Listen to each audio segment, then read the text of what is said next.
Bonjour à tous, vous pouvez encore vous installer. Merci d'être à nos côtés cet après-midi. On est ravis d'avoir la journée des talents aujourd'hui qui s'ouvre avec cette table ronde dédiée aux formations et notamment aux formations d'architectes, à la formation bas carbone dans les écoles d'architecture. Alors pour en parler, j'ai à mes côtés Emmanuel Dufrane qui est professeur à l'école d'architecture de Strasbourg, à l'ENSA de Strasbourg, Caroline Courtois qui est architecte et directrice de l'ENSA Paris-La Villette. J'ai également Philippe Risotti, architecte et qui va représenter, maître de conférence, qui va représenter l'école d'architecture et de paysage de Lille, et Gabriella Audi, qui est maître de conférence et représente l'ENSA de Paris-Est, l'université de Gustave Eiffel.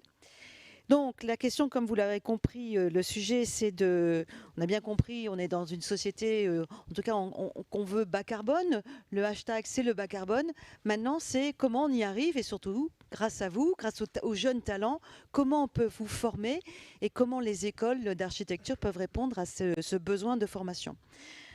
Alors, ce que je vais d'abord, avant de commencer, vous signalez également qu'on va vous donner un petit temps d'échange avec la table ronde pour que vous puissiez poser des questions. Et donc, on va vous laisser à peu près une dizaine de minutes de questions à la suite de cette table ronde. Alors, je commence tout de suite avec tout d'abord la formation bas carbone dans les ENSA. Caroline, comment très rapidement tu peux nous structurer l'enseignement du bas carbone dans les ENSA aujourd'hui? Quel type de programme, pour quel public? Comment ça fonctionne? Je pense que c'est pareil dans toutes les ENSA. Partons déjà du point de départ. Alors, les écoles d'architecture proposent évidemment des formations à l'architecture, donc ce sont des formations post-bac qui sont construites autour de plusieurs grandes thématiques disciplinaires, comme le projet d'architecture, la construction, les sciences humaines et sociales. Et autour de ces grands champs disciplinaires s'organisent évidemment les connaissances et les savoir-faire des architectes. La question du bas carbone est posée dans les études d'architecture, de la licence jusqu'au master, voire même au post-master, doctorat. Et on ne parle pas seulement de bas carbone d'ailleurs, on parle aussi d'architecture respectueuse de l'environnement. Et on en parle depuis très longtemps dans les écoles d'archi, puisque dès les années 95, 1995, des formations, et notamment des formations continues, ont été déployées sur la question de la haute qualité environnementale. Et d'ailleurs, le label haute qualité environnementale a été créé dans les écoles d'archi. Alors on en parlera peut-être après, oui, avec Emmanuel, mais du bas carbone dans les écoles d'archi aujourd'hui. Alors du bas carbone dans les écoles d'archi aujourd'hui, on en parle dès la licence 1 jusqu'au doctorat, dans les enseignements de projet, à travers la question de la conception spatiale, pour essayer évidemment d'intégrer cette dimension comme étant importante pour la consommation énergétique, pour baisser la consommation énergétique des bâtiments. En architecture, on parle d'architecture, d'urbanisme, on parle de paysage aussi. Et ces trois échelles d'intervention de l'architecte sont trois échelles qui permettent de faire des économies d'énergie lorsque l'espace est bien pensé. Donc on parle de cela au moment de la conception spatiale. On en parle aussi en construction, donc le pôle construction, et Emmanuel pourra nous en parler puisque c'est un spécialiste, mais c'est un champ spécifique sur la façon dont on doit prendre en considération les techniques d'architecture, les techniques de construction, les techniques aussi numériques pour concevoir l'architecture. Et nous intégrons aujourd'hui des éléments qui permettent finalement de gérer la consommation énergétique du bâtiment et d'éviter le gaspillage en ce qui concerne tout ce qui concerne l'énergie.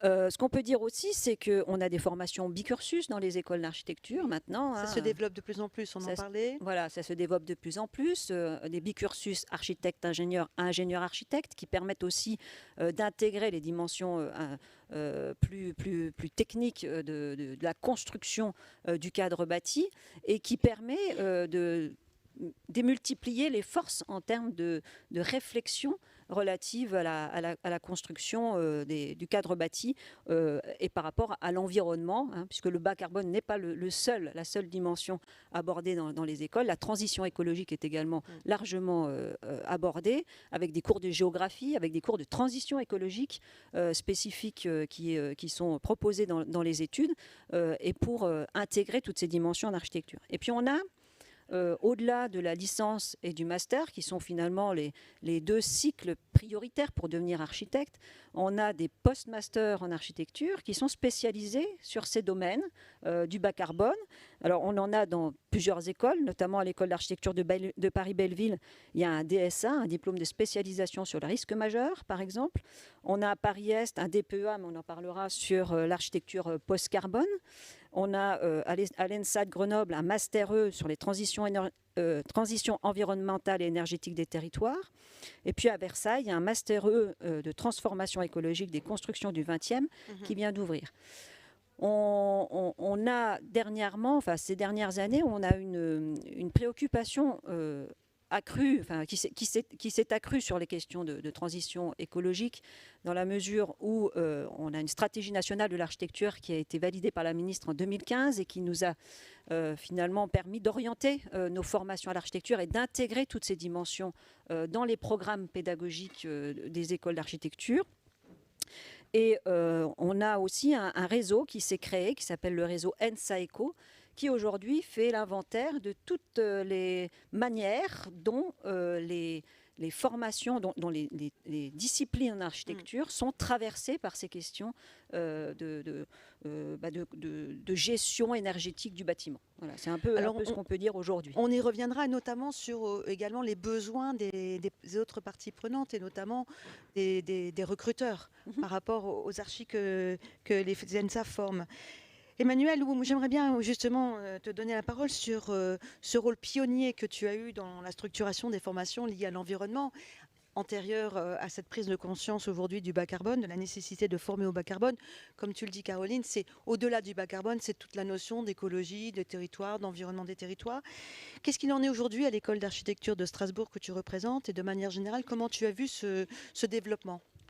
Alors, en fait, du fait que Strasbourg est à proximité de l'Allemagne, très probablement du fait de notre proximité avec l'Allemagne et avec les ambitions allemandes sur la transition énergétique et les sujets environnementaux, on a eu une certaine percolation, peut-être plus rapidement que d'autres. Donc c'est gentil de me donner le terme de pionnier, mais je ne suis absolument pas un pionnier. Je suis déjà la deuxième ou la troisième génération d'enseignants sur ces sujets-là.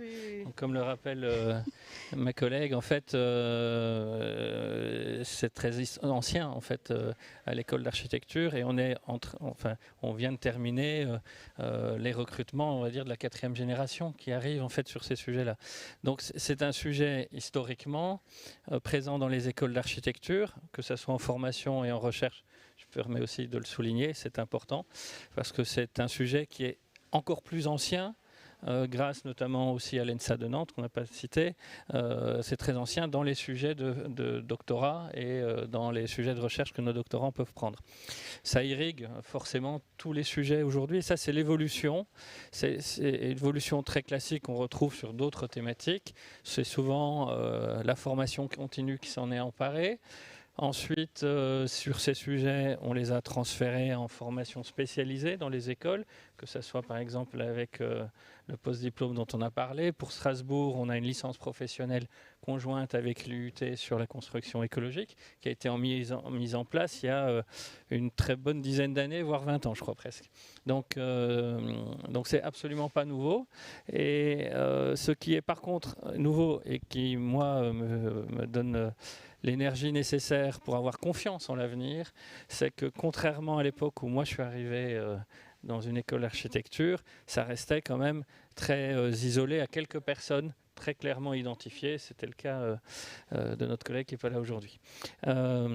Aujourd'hui, tout le monde prend possession de ce sujet, à tel point que, pour ce qui est de Strasbourg, on est en train de revoir le programme pédagogique pour l'année académique prochaine, pas celle-ci mais la prochaine, où je pense que manifestement, on va irriguer complètement. Et ça, c'est nouveau. Donc autant mes collègues historiens ne font plus l'impasse sur ces sujets-là, et je peux le dire parce qu'on a reçu des demandes de contrats doctoraux qui vont dans ce sens-là, mes collègues de sciences humaines et sociales aussi se sont emparés de ce sujet, même si pour certains c'est aussi très historique. Et j'en oublie, notamment mes collègues artistes sur des sujets de réutilisation des matériaux, les matériaux recyclés, ce qui est en plein dans la thématique actuelle de l'économie circulaire. Donc on a une irrigation complète. Ça, c'est un phénomène nouveau. Je pense qu'il faudra peut-être un certain temps quand même pour l'absorber, ce phénomène général, parce que ça devient un fondamental de la philosophie des écoles, pas que de la nôtre d'ailleurs. Et donc ça, il va falloir, je pense, un petit temps pour le digérer, cette nouvelle posture. On va trop vite. Mais il faut aller vite. Non, il faut aller au rythme aussi des humains qui forment une école d'architecture. Mais la demande est là, je veux dire. Ah voilà, elle est là avec les étudiants. Alors, on le voit, vous êtes nombreux. Je vais même dire, c'est même pire que la demande est là dans nos étudiants, ça, il n'y a aucun doute. Mais pire que ça, elle est là chez les jeunes qu'on reçoit pour rentrer dans les écoles d'architecture. On a fait nos sélections en juin, si mes souvenirs sont bons. Enfin, ils nous parlaient tous que de ça. Donc, d'accord, ça c'est très nouveau. Je ne sais pas si on les a imbibés au lycée, donc c'est probablement le cas, mais en tout cas, on vous a imbibés au lycée. Là, à ce point-là, c'est une nouveauté quand même. Donc les ENSA sont en train de prendre en compte ce mouvement de fond. Alors non, on le prend en compte déjà depuis très longtemps. Mais c'est vrai que par contre, on n'a pas une approche que peut-être les écoles d'ingénieurs, mais ça sera pour la table ronde le contraire. Il me semble, mais c'est du fait aussi de notre profession, une approche transversale, holistique. Oui. On ne découpe pas les petits problèmes en petits bouts. La question des matériaux, la question de l'énergie. On fait architecture avec tout ça, il ne faut pas l'oublier. Donc c'est une des pièces du puzzle et ce n'est pas la seule pièce du puzzle. On a des problématiques de patrimoine, de rénovation du patrimoine, des problématiques d'accessibilité au logement, on a des tas d'autres problématiques et ce n'est pas le seul défi que les Non, mais on est bien dans le salon du CIPCA avec une demande très forte de tous les exposants qu'on a pu voir pour recruter aujourd'hui des talents, pour former des personnes qui sont déjà dans l'entreprise et qui ont besoin de formation continue, exécutive. Donc il y a un réel besoin. Et puis l'urgence est là, c'est qu'il faut maintenant aller très très vite dans les objectifs de décarbonation de la ville, du bâtiment. Philippe, on a eu la chance hier de t'avoir également à la table ronde dédiée à l'état de la recherche. Tu es donc à l'école d'architecture et de paysage de Lille. Tu enseignes également là-bas. On a vu hier, tu as parlé de construire léger, de manière décarbonée. Comment tu vois aujourd'hui les enjeux de la formation ? Je peux peut-être déjà un peu expliquer comment on l'aborde dans la pédagogie, parce que je pense que ça intéressera aussi tous les futurs étudiants ou étudiants. Déjà, il y a un travail de fond qui a été fait par la communauté enseignante pour déjà identifier la manière dont la notion d'écologie et de bas carbone était abordée dans la maquette existante et comment on allait ensuite pouvoir faire des liens entre ces différents éléments, parce que ce qui nous est souvent reproché en tant qu'enseignants, c'est le manque d'interaction entre les programmes. Donc ça, c'est un gros travail qui est en train d'être mis en place et quelque part, c'est une chance aussi pour nous de réformer la maquette pédagogique. Moi, j'interviens à 2 moments. Comme tout enseignant de projet en licence et en master, en tout cas dans notre école. Et donc je coordonne l'enseignement sur le logement en 2e année. Et donc là, à partir du moment où on a cette nouvelle réglementation environnementale qui a pris effet au 1er janvier, on a pris le parti avec toute l'équipe pédagogique de vraiment mettre le paquet sur l'explication de cette nouvelle norme, puisque vous ne construirez jamais sans l'appliquer. Et elle est extrêmement intéressante parce que finalement, elle pose la question de la consommation énergétique à l'usage, depuis les réglementations thermiques au début des années 70, et également du bilan carbone du bâtiment à sa construction. Et ça, c'est un énorme enjeu, parce que vous imaginez, le logement, c'est la chose la plus lourde que vous possédez, ou en tout cas que vous habitez. Donc elle prend, avec les infrastructures que vous fabriquez, à peu près toute la masse de ce qu'on peut déployer dans l'espace. Et ça, c'est intéressant parce que du coup, ça devient très tangible, parce qu'on fait le lien entre le chez-soi et le projet. Donc, on demande déjà à chacun d'évaluer, d'expliquer en quoi il habite, comment il se chauffe, pour sensibiliser aux différents systèmes. Et partant de cette expérience personnelle, ensuite, on va vers le projet. Et ce qui est important pour nous architectes, c'est aussi de ne pas dissocier le quoi du comment. C'est-à-dire que c'est très bien de faire du bas carbone et ainsi de suite, mais encore faut-il s'interroger sur qu'est-ce qu'on fait en bas carbone. Et le logement, pour nous, est vraiment une vraie opportunité. Et c'est là aussi où la réglementation est la plus forte et la plus claire pour le moment. Et puis après, en master, en master, on attend plus d'autonomie, donc les choses sont moins dirigées. Et du coup, les étudiants travaillent en collaboration avec plusieurs écoles. Moi, je suis dans l'équipe de Didier Debarge, qui dirige le domaine matérialité à Lille. Et depuis de très nombreuses années, il s'intéresse on va dire la dimension polyvalente. Donc on travaille avec Sciences Po, on travaille aussi avec les Compagnons du Devoir. Peut-être on a travaillé également avec des écoles d'ingénieurs. Et là, l'idée, c'est que chacun apporte sa contribution. Donc Sciences Po interroge le programme, les politiques publiques. Par exemple, on a fait une grosse critique du NPNRU dans le cadre de l'ANRU, donc qui est un programme de réaménagement urbain à l'échelle nationale, avec les étudiants de Sciences Po. Ensuite, on a fait un vrai travail de terrain parce qu'en plus, on a la chance à Lille d'occuper temporairement un bâtiment dans une démarche transitoire. Donc on est sur le site, ça c'est aussi assez important. Et on va tester des prototypes en construisant avec les compagnons du devoir pour aussi faire ce lien très fort entre l'action et la matière. Et ça, c'est vraiment quelque chose qui a énormément d'attrait pour les étudiants. Ça me permet de passer à la question que je voulais poser à Gabriela. Donc, vous êtes responsable d'un programme post-master dédié au bas carbone, à l'architecture bas carbone, à Marne-la-Vallée, dans le corps d'architecture de Marne-la-Vallée. On a parlé, Caroline a tout à l'heure parlé du développement des doubles diplômes, ou en tout cas des partenariats avec les écoles d'ingénieurs, qui forment également des maîtres d'œuvre. Vous pouvez nous en parler un peu? Ce programme, il est vieux déjà, il a une bonne dizaine d'années, si je me souviens bien. Oui. En fait, c'est une formation qui a été qui était pensée. Mettez-le bien là. Vous m'entendez? Oui. C'est une formation qui était pensée dès les débuts des années 2000.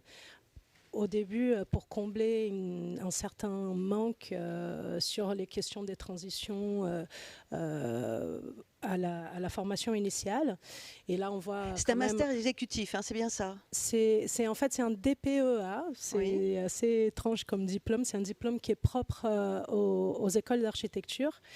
Et qu'on essaye après, on peut parler après de l'évolution, on essaye de les transformer en master spécialisé en partenariat justement avec l'école de Alors, Pont. quels sont les types d'étudiants que vous avez qui sont intéressés par un programme de ce type? Donc c'est une formation de post-master, donc on accueille des architectes qui sont déjà diplômés. On essaye aussi de décloisonner un petit peu. On a déjà accueilli des urbanistes, des ingénieurs. Là, cette année, on a encore un ingénieur dans notre promo. Et donc la formation s'appelle architecture post-carbone. Donc on envisage vraiment le post-carbone en tant qu'un objectif. Donc comment on arrive à résorber les émissions due construction de nos bâtiments et même fonctionnement des villes et de nos infrastructures. Donc la formation, elle est basée sur 4 grandes thématiques qui sont l'énergie, le climat, la matière et aussi on inclut le vivant. On essaye de travailler de façon vraiment assez transversale, avec un angle culturel et un angle aussi technique, d'où notre partenariat avec l'école des Ponts. Oui, voilà, c'est ça. Oui, exactement. Et peut-être il y a un point important, je pense qu'il y a une particularité de notre formation, ce sont des études. En fait, il y a une partie qui est la partie théorique basée sur ces 4 grands piliers et une autre partie qui sont des études rémunérées. Commandé par des vrais acteurs de l'aménagement et du bâtiment, qui peuvent être des promoteurs immobiliers, ça peut être aussi des collectivités territoriales, et qui nous posent des questions stratégiques relatives à la ville et à l'aménagement. Et je pense que ça, c'est un des points très forts de la formation, c'est qu'on arrive à faire un lien entre le monde académique et le monde vraiment de la production, tout en gardant quand même notre indépendance et notre liberté académique de dire ce qu'on veut, même si ça ne leur plaît pas forcément. Alors, je voudrais revenir justement sur ce point mixité entre les études académiques en architecture et puis les besoins aussi des professionnels aujourd'hui dans un contexte en pleine mutation, en plein développement, en plein boom. Il faut quand même faire vite. On a le temps long de l'aménagement, le temps long le temps plutôt moins long de la formation. Comment on peut concilier les deux, et notamment ce besoin urgent aujourd'hui des entreprises qui en ont l'obligation, qui en ont le besoin de trouver des jeunes talents qui soient à la fois formés à des études d'ingénieurs, des études architecturales. Vous êtes au cœur de la chaîne de valeur, on le redit. Vous avez un code de déontologie, donc les choses doivent passer par vous aussi. Comment on peut concilier ces besoins-là avec vos programmes qui sont pensés sur des durées plus longues, hein, tu l'as dit tout à l'heure. Caroline, la formation continue, comment on peut la développer? Oui, alors c'est vrai qu'on a beaucoup parlé de la formation initiale. Oui, voilà. Voilà, la formation initiale. Donc on prépare effectivement nos architectes aux carrières de demain, et donc ils sont normalement tous prêts, je veux dire, à affronter la question de la transition écologique et la gestion énergétique du bâtiment et de l'espace urbain et paysager. En termes de formation continue, on est un petit peu en retard au niveau des écoles d'architecture. On est en train de travailler justement à des programmes pour proposer aux architectes qui sont actuellement en agence, en profession, et on est en train d'essayer d'établir des programmes adaptés finalement pour les amener à intégrer ces dimensions dans leur connaissance, dans les savoir-faire. Et pour cela, on s'est doté d'outils au sein des écoles d'architecture. On a des chaires partenariales qui ont été labellisées dernièrement par le ministère de la Culture autour de ces questions-là. Il y en a une, par exemple, sur le logement demain. Alors, le logement demain, on en parlait avec Philippe tout de suite, c'est quand même un grand enjeu pour un architecte de travailler sur le logement dans le cadre de respect de l'environnement. On a des chaires partenariales sur la question du littoral, parce que là aussi, ce sont des sujets qui sont d'actualité et qui concernent l'environnement. Vous voyez qu'on va au-delà du bas carbone, mais tous ces sujets-là sont des sujets de l'architecte et qui constitue finalement la complexité des métiers de l'architecture, puisque l'architecte en soi est une profession réglementée, mais en fait dans les écoles d'archi on forme à l'architecture, donc on forme au-delà du métier d'architecte et justement à toute cette problématique.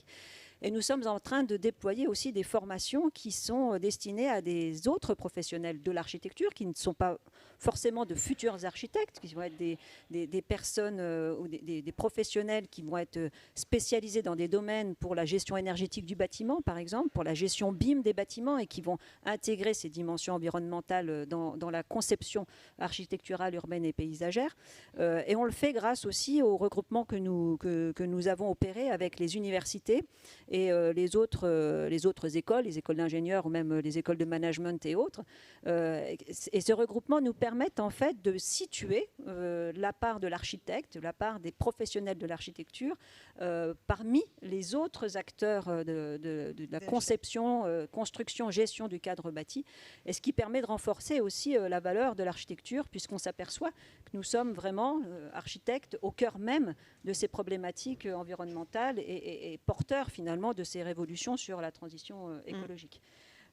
Donc voilà, donc on est en train de réaliser aussi des diagnostics sur ces sujets-là, pour savoir comment adapter nos formations professionnelles et continues, voire les créer pour pouvoir proposer aux professionnels actuels de s'emparer de ces problématiques et de se spécialiser sur le bas carbone ou sur la question du littoral ou sur la question de la gestion énergétique et autres.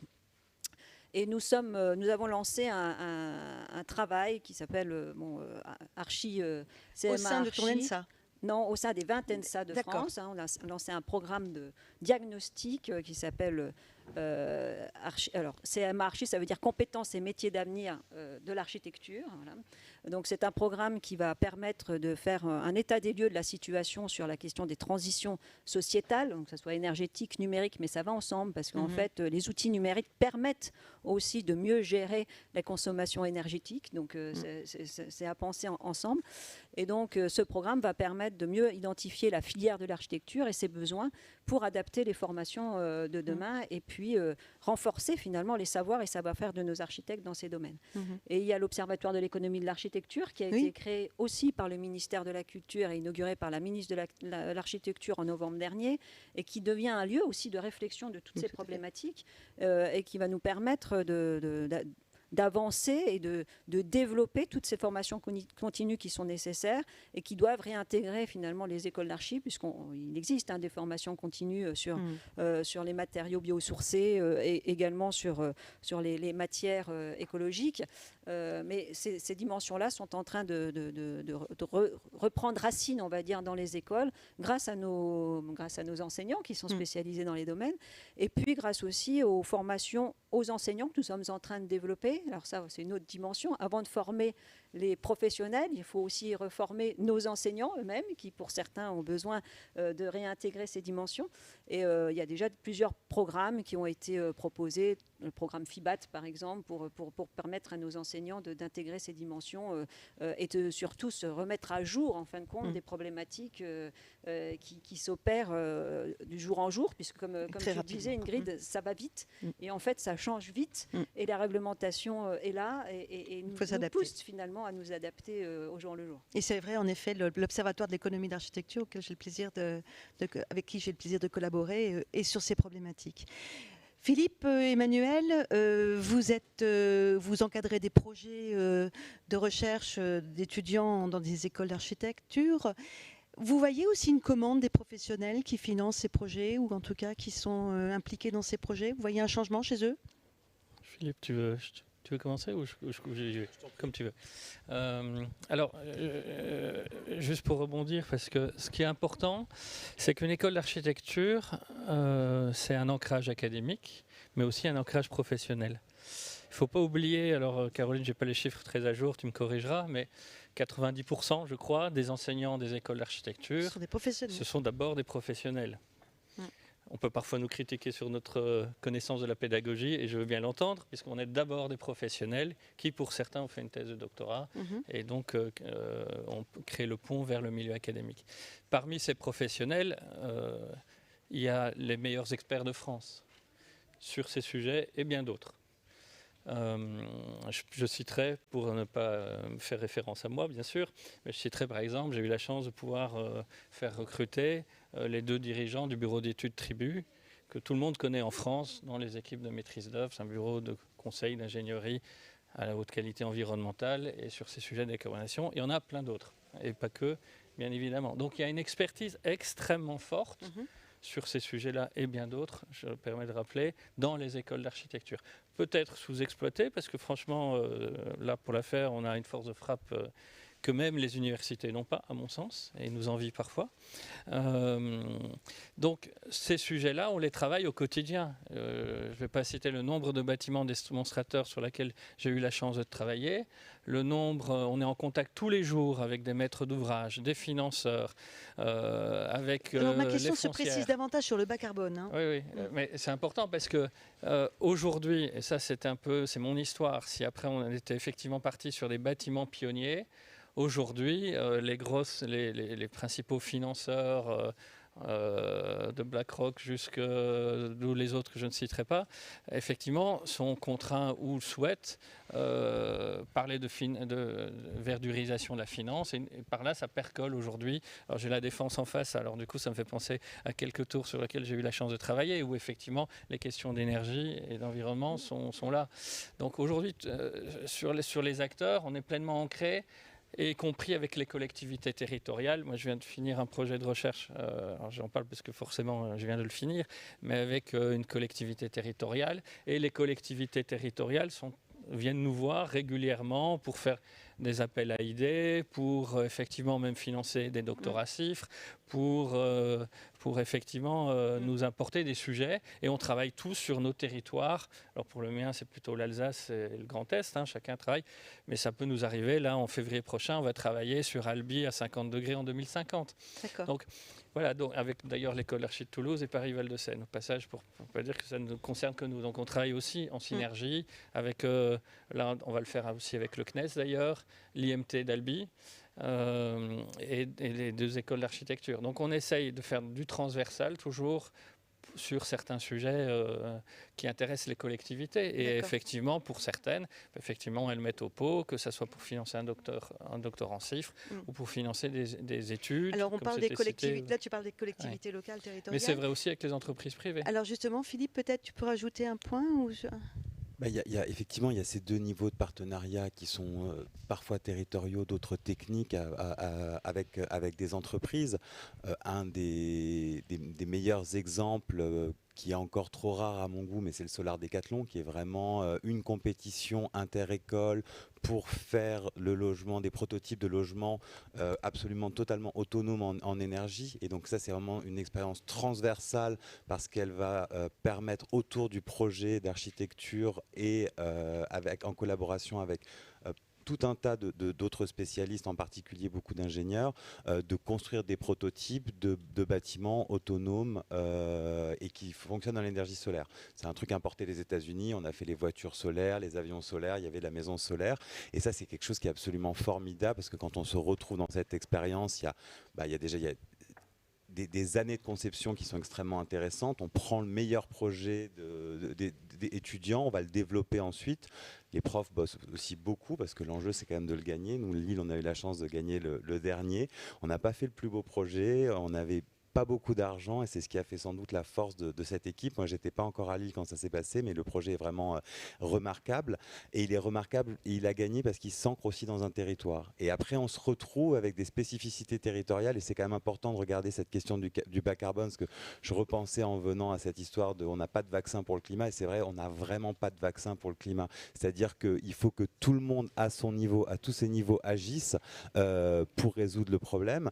Et par exemple, ce qui était très intéressant, c'est que ça s'intéressait à un prototype de maison ouvrière qui s'appelle la maison en 1930, qui était une maison de 4 mètres, 4 mètres 50 de large, sur un terrain de 20 mètres, où la surface du jardin permettait à la famille ouvrière de se nourrir en autonomie. C'était conçu pour ça, c'est quand même un modèle extrêmement résilient et intéressant, hein, même s'il est paternaliste.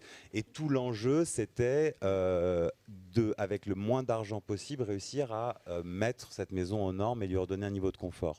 Et ce qui est intéressant, c'est que le travail s'est poursuivi dans le temps. Et là, on a des étudiants qui ont fait l'analyse carbone de la maison existante et de voir avec quelle quantité de matière et de carbone on pouvait la rénover.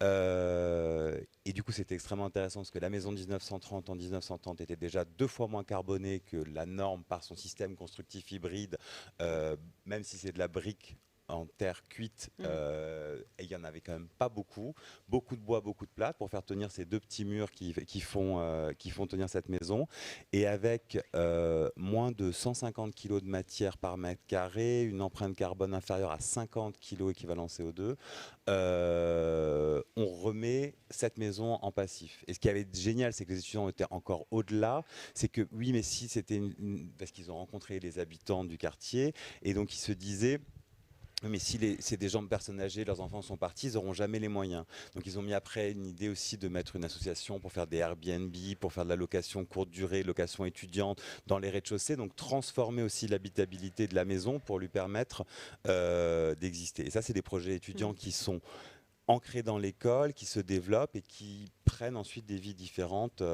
et grâce justement à ces réseaux de collaboration. Gabriella, au sein de ton master, tu vois, toi, des demandes spécifiques de la part soit des étudiants, soit des professionnels qui vous soutiennent, qui soutiennent ce master, ou des tests professionnels, par exemple. Il y a des demandes très particulières récemment, ou ça reste dans la continuité? Ça reste dans la continuité, oui. C'est pas, enfin, on travaille vraiment à toutes les échelles, de façon très très transversale. Donc il n'y a pas vraiment de demande spécifique. Ça dépend vraiment de l'intervenant, des partenaires et des sujets sur lesquels on est en train qu'on développe en chaque étude. D'accord. J'ai envie de passer la parole maintenant aux étudiants, quitte après à la reprendre pour terminer. Est-ce qu'il y a à ce moment de l'exposé des questions précises que vous souhaiteriez poser? C'est votre journée, hein, donc ne soyez pas impressionnés, la parole est à vous. Et on est là pour vous, hein, et je crois que vous avez affaire à pas des méchants, donc allez-y. Hein. Allez-y, on en a besoin. Vous n'avez aucune question? Vous n'avez pas de... Oui, merci. Il faut parler fort par contre, parce qu'il y a le bruit. Ah, c'est le Solar Décathlon. Solar Décathlon, ouais. Il y a Solar Décathlon Amérique, Europe et Asie. Ça s'est développé, c'est généralement c'est tous les 2 ans, mais ça a un peu buté avec le Covid. Et les Français n'étaient pas mauvais dans les dernières années. Le grand héros du Solar Décathlon, c'est Pascal Rollet quand même, qui était le premier à monter aussi les grands ateliers d'Île d'Abo et quand même très actif dans le domaine. Et ce qui est très intéressant dans l'évolution de la formation, c'est qu'il y a de plus en plus de choses concrètes qui se réalisent et qui sont, de ce point de vue-là, à mon avis, qui méritent encore de se développer et qui sont des vraies opportunités, à mon avis, de cofinancement public-privé avec les écoles oui. Qui, à mon avis, ne vont que se développer. Ça me laisse l'occasion de poser une autre question. Mais Caroline, tu voulais ajouter quelque chose? Je trouve que cette expérience, cette expérimentation du Solar Décathlon est vraiment très emblématique de ce qui se passe aujourd'hui dans les écoles d'architecture, puisque l'architecture, c'est aussi une formation pratique. On parle beaucoup de connaissances théoriques, mais il y a aussi beaucoup de savoir-faire pratique. Et cette expérience du Solar Décathlon permet aux étudiants justement de fabriquer, de concevoir et fabriquer de l'architecture, tout en ayant conscience justement de toutes ces dimensions problématiques aujourd'hui concernant l'environnement. Et ça a été, on va dire, une des premières expériences déployées dans les écoles d'archi. Et aujourd'hui, on s'aperçoit que dans toutes les écoles d'archi de France, des expériences à échelle 1, comme on les appelle dans les écoles, se déploient et vont se déployer aussi à l'avenir, puisque pour les JO 2024, on a aussi un grand projet inter-ENSA pour déployer aussi des nouvelles façons d'apprendre l'architecture par l'expérimentation, en intégrant toutes ces dimensions qui nous occupent aujourd'hui, telles que le bas carbone et le respect de l'environnement. Est-ce qu'il y a une question complémentaire? Ah, allez-y. On entend bien. Attendez. Merci. Je suis assez proche de la fin de ma formation, donc j'ai pu des fois aller en agence ou en bureau d'études. Et j'ai parfois vu que ce qu'on apprenait à l'école, notamment en termes de matériaux biosourcés, de réemploi, était difficile à appliquer pour des questions de réglementation. Et j'aimerais savoir quelle était votre position, quel pouvait être l'impact des écoles d'architecture pour avoir une influence positive, pour faciliter la réglementation, par exemple avec le CSTB. Mettez bien le micro devant la bouche, oui. Par exemple avec le CSTB, avec les organismes qui autorisent ou non l'emploi de certains produits. Qui souhaite répondre?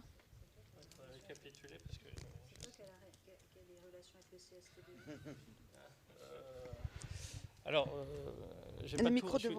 j'ai pas tout entendu, je suis désolé. En plus, je suis un peu sourd en vieillissant, donc ça arrange pas. Alors, la question, vous pouvez la reformuler, mais vraiment en 10 secondes maximum. Vous voyez, une question pertinente, courte. Quel est le lien entre les écoles d'architecture et les organismes de réglementation des produits de construction? Vaste question. D'abord, je pense que philosophiquement, nous avons 2 objectifs séparés. Nous formons déjà, et ça c'est important, des architectes et pas l'ensemble du secteur du bâtiment. Ensuite, nous faisons de la recherche académique, donc nous produisons du savoir.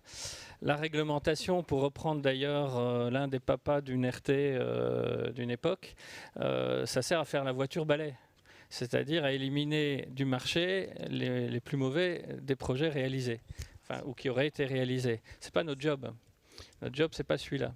Donc la réglementation et la norme est là pour niveler le marché. Nous, on essaye de faire mieux que la moyenne en général. Et je pense que c'est le défi de tout architecte, c'est quand même de proposer bien mieux. Et d'ailleurs, les normes sont, je suis désolé de le dire, elles sont extrêmement sectorisées sur un sujet bien particulier. Elles sont rarement dans notre logique holistique aussi.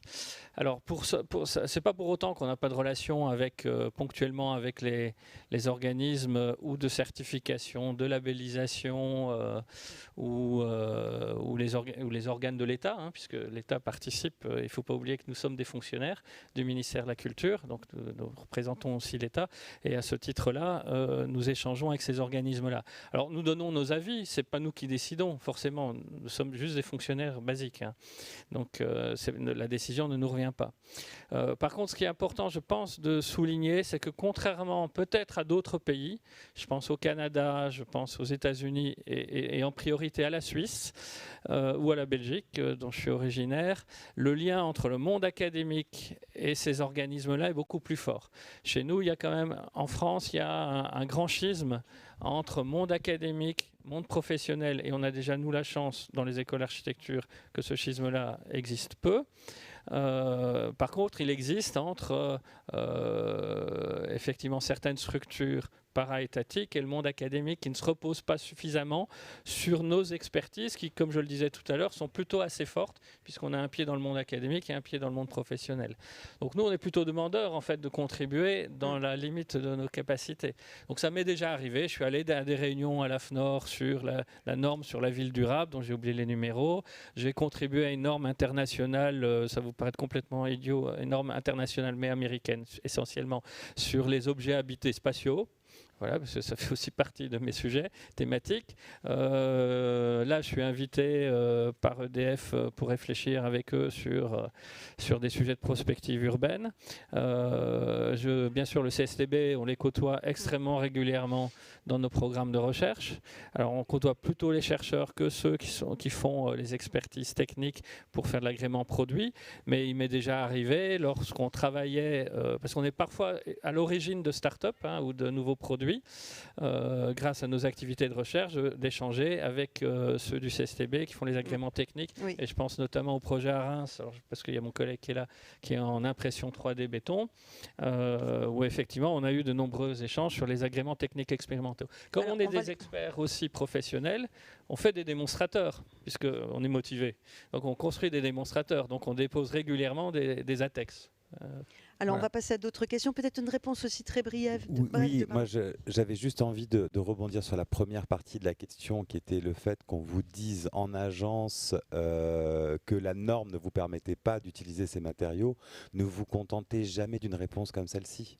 En fait, allez lire la norme, intéressez-vous à ce qu'il a défini et comment vous pourriez vous l'approprier pour la détourner. C'est-à-dire qu'il ne faut pas laisser à d'autres la prérogative du non. En fait, il faut essayer de comprendre et que souvent, on arrive à trouver des solutions et on arrive à nos fins, en fait. Mais il faut prendre la responsabilité de ses choix, il faut aller s'intéresser aux textes qui définissent les choses, et c'est à partir de ce moment-là que vous arriverez à vous satisfaire du résultat de votre production. Et c'est vrai qu'on entend très souvent que par manque de moyens ou par un aspect réglementaire, on n'arrive pas à telle ou telle solution. Néanmoins, il y a toujours un moyen d'y arriver. Effectivement, ça nécessite du travail, mais c'est cet engagement qui est nécessaire pour aller justement au-delà de ces normes.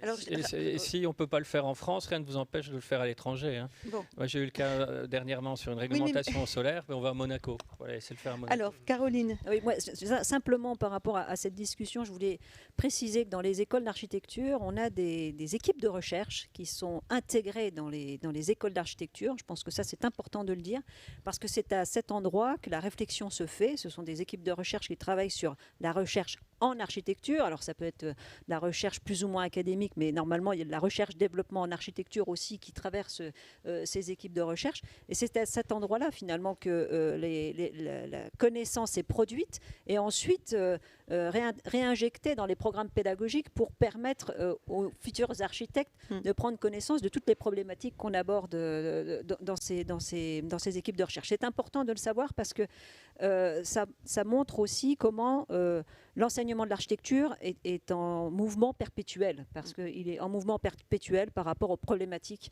scientifiques qui sont déployées dans les équipes de recherche. Alors, on va passer à une autre question. Allez-y. Attendez, il y a un micro, comme ça tout le monde entend. Bonjour.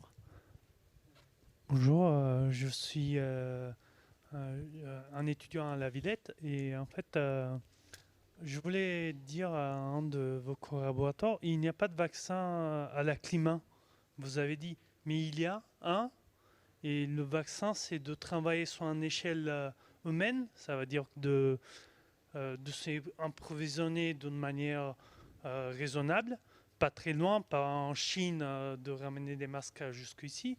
Et c'est cette échelle qui devrait être travaillée dans la future. Vous parlez des circuits courts, c'est ça? Les circuits courts. Oui. Voilà. Et non, votre question, c'est quoi? C'est de répondre qu'il y a un vaccin, c'est de travailler au circuit court. D'accord, oui. C'est un ajout, d'accord. Voilà, c'est un ajout. Oui, on n'a pas parlé des circuits courts, mais bon, ça fait partie également de la question environnementale. Oui? Je ne sais pas si j'ai besoin d'un micro ou pas. Allez-y. Pour le YouTube. Okay. Merci. Je rebondis presque en fait sur la remarque de notre collègue. Il est question beaucoup pour nous dans les formations, et je pense que ça se ressent... Vous êtes étudiant en architecture? Pardon, oui. Je suis diplômé de Val-de-Seine, et là j'étudie la finance à l'ESCP. Et il est question beaucoup pour nous en école d'architecture, quand on traite de ces questions-là, en tout cas du point de vue des étudiants, et je pense que ça se ressent dans les diplômes qu'on rend, de l'échelle locale. Et je pense que aussi dans les... À nouveau pour rebondir sur la question précédente. Alors c'est quoi votre question précisément? J'y viens. Je pense que c'est quel est le rapport entre vos écoles et les formations que vous disposez avec les localités et les municipaux, avec les acteurs locaux, et quelle place vous accordez vraiment à la valorisation des savoir-faire et des interventions à l'échelle locale. Je vois qu'il y a vous venez de l'école de Strasbourg. Je pense qu'on en a parlé déjà tout à l'heure, Gabriella notamment. On a répondu. Vous avez répondu. Peut-être, Gabriella, tu veux repréciser? Nous, au sein de notre formation, on essaye vraiment d'être en lien direct avec le monde extérieur. On travaille beaucoup avec les collectivités, et surtout, comme on est implanté à Marne-la-Vallée, on essaye de travailler en lien avec les départements où on est et essayer de créer des vraies synergies et des relations. Je pense que c'est même la base de tout en fait. Le bâtiment, il est ancré sur un territoire, donc il y a cette relation avec le territoire très importante. Je pense que j'ai peut-être pas tout précisé suffisamment, mais avec quels acteurs en particulier? Est-ce que c'est avec des acteurs publics? Est-ce que c'est avec les acteurs publics et privés. En fait, on pense que c'est important quand même d'engager à la fois les publics et les privés dans ces questions de façon transversale. Oui. Alors, est-ce qu'il y a une question? Est-ce que le bas carbone, c'est une nouvelle école d'architecture? Je vois au niveau européen, en fait, je trouve que c'est assez malheureux, mais ça s'appelle New Bauhaus, on reprend le vieux pour faire du neuf, donc c'est pas très neuf finalement. Mais enfin, est-ce que, comme la France est un des pays bien avancé dans la décarbonation du secteur immobilier, est-ce que les écoles d'architecture ont cette ambition de former en quelque sorte une sorte d'élite de la décarbonation et qui pourrait faire que des architectes de d'autres pays qui veulent se former viennent en France? Est-ce que vous pensez qu'il y a un rôle de leadership à assumer dans les écoles d'architecture? Alors, il se trouve que j'ai été membre du jury du New European Bauhaus que vous avez cité, donc je connais bien le sujet. Je pense qu'on a une expertise forte, et cette expertise forte, elle est reconnue à l'étranger. Donc les doubles diplômes internationaux, on en a, je pense, je ne vais pas prendre. Alors j'allais en parler justement, c'était ma question sur les doubles diplômes. Et on a beaucoup d'étrangers qui viennent dans nos écoles. Et historiquement, et principalement à Paris, parce que d'abord ils sont souvent attirés par Paris. Caroline, tu veux répondre à cette question? Sur les doubles diplômes, oui, effectivement. Donc on essaye. Alors, je voulais aussi un peu répondre à la question d'avant. Bon, sur les doubles diplômes, effectivement, on essaye un maximum d'ouvrir l'architecture à d'autres. À mettre en écho l'architecture avec d'autres disciplines comme l'ingénierie. Bon, ça s'est fait. Il y a 17 parcours. Mais à l'international. Voilà. Alors, à l'international, c'est-à-dire que tous nos post-masters sont ouverts à l'international. C'est-à-dire que les étudiants qui nous viennent dans les formations post-master après donc, le master sont majoritairement des architectes étrangers qui viennent se former en France pour se spécialiser sur les sujets finalement qu'on propose. Alors, ça peut être le bac carbone, mais ça peut être aussi d'autres disciplines. Hein. Il y a notamment la question de la métropolisation, la question du paysage, etc. Parce que dans ces pays-là, il n'y a pas ces formations-là, et donc ils viennent beaucoup chez nous se former sur ces domaines. Les Chinois viennent aussi beaucoup se former chez nous sur ces problématiques, alors qu'on peut penser qu'ils qu'ils aient leur propre formation à ces sujets. Mais en fin de compte, la France est un peu pionnière sur certains des domaines. Et juste pour la question des partenariats, puisque tout à l'heure vous posiez la question, c'est vrai qu'on a aussi depuis une dizaine d'années cette volonté de faire en sorte que les formations à l'architecture soient un peu plus pragmatiques et donc soient construites en relation avec souvent des collectivités territoriales, parce que les collectivités territoriales, elles ont des besoins en termes de connaissances et en termes d'idées, et donc les enseignements de projet sont souvent adossés à des partenariats avec des collectivités territoriales pour répondre aux besoins des collectivités. Peut-être un dernier élément de réponse, et puis l'heure arrive pour clôturer. Philippe, pour répondre à la question sur la question du leadership français, moi j'en suis pas encore complètement convaincu. C'est-à-dire que je pense qu'il y a beaucoup d'efforts qui sont faits, mais il y a encore beaucoup d'efforts à faire parce que le monde de l'architecture français est quand même pas mal auto-centré, moi qui participe quand même à pas mal de choses à l'étranger, et c'est vrai qu'on a l'impression de rayonner, mais parce que surtout il y a beaucoup d'architectes qui viennent de tous les pays du monde travailler dans le nôtre. On a un pays qui a une vraie capacité d'attraction pour l'architecture. Après, est-ce que notre architecture rayonne autant qu'elle le pense? J'en suis pas complètement convaincu, et je pense qu'on a encore beaucoup d'efforts et de mise en réseau à faire. Par exemple, pour donner, on parlait de l'Allemagne ou de la Suisse, l'enseignement de l'architecture est dans un polytechnicum, donc il est intégré, donc il n'est pas dans la même dimension, dans le même développement, il n'a pas la même puissance de frappe. Et nous, c'est vrai que cette autonomisation des écoles, de mon point de vue, qui est en train de changer. Par exemple, l'école de Lille, puisque je suis là pour parler, elle a été intégrée dans un établissement public expérimental, chose qui a été très décriée d'ailleurs au sein des différents conseils et comités qui forment les forces vives de l'école. Néanmoins, de mon point de vue, ça reste une opportunité de justement pouvoir rayonner sur un territoire et d'augmenter l'attractivité internationale de l'école et ses moyens. Mais il va quand même aussi falloir mettre ses moyens, et sans doute qu'avec des partenariats publics-privés, on arrivera encore à les réformer. Et sur cette question de territoire, juste pour parler, on se trouve aussi des fois sur des choses absolument hallucinantes. Là, on fait travailler nos étudiants sur le Dunkerquois.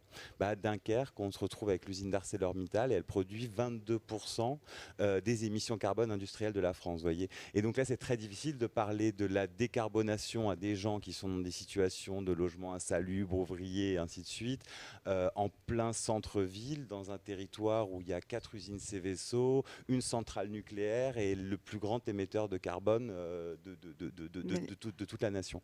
Et donc c'est ça qu'il faut aussi relativiser, il faut toujours adapter le discours, et évidemment je vous rejoins dans l'approche locale. Évidemment l'approche n'est que locale, mais quand moi je dis il n'y a pas de vaccin, c'est qu'on est tous responsables des gestes qui vont nous permettre en fait de faire le mieux qu'on peut à nos différentes échelles. Bon, on va rester sur cette excellente conclusion. Merci beaucoup. Donc, je vous invite de toute façon à poser des questions directement après avec les personnes autour de cette table. Merci pour vos questions. Merci à vous 4 d'y avoir répondu avec brio. Merci beaucoup. À bientôt. Merci Ingrid.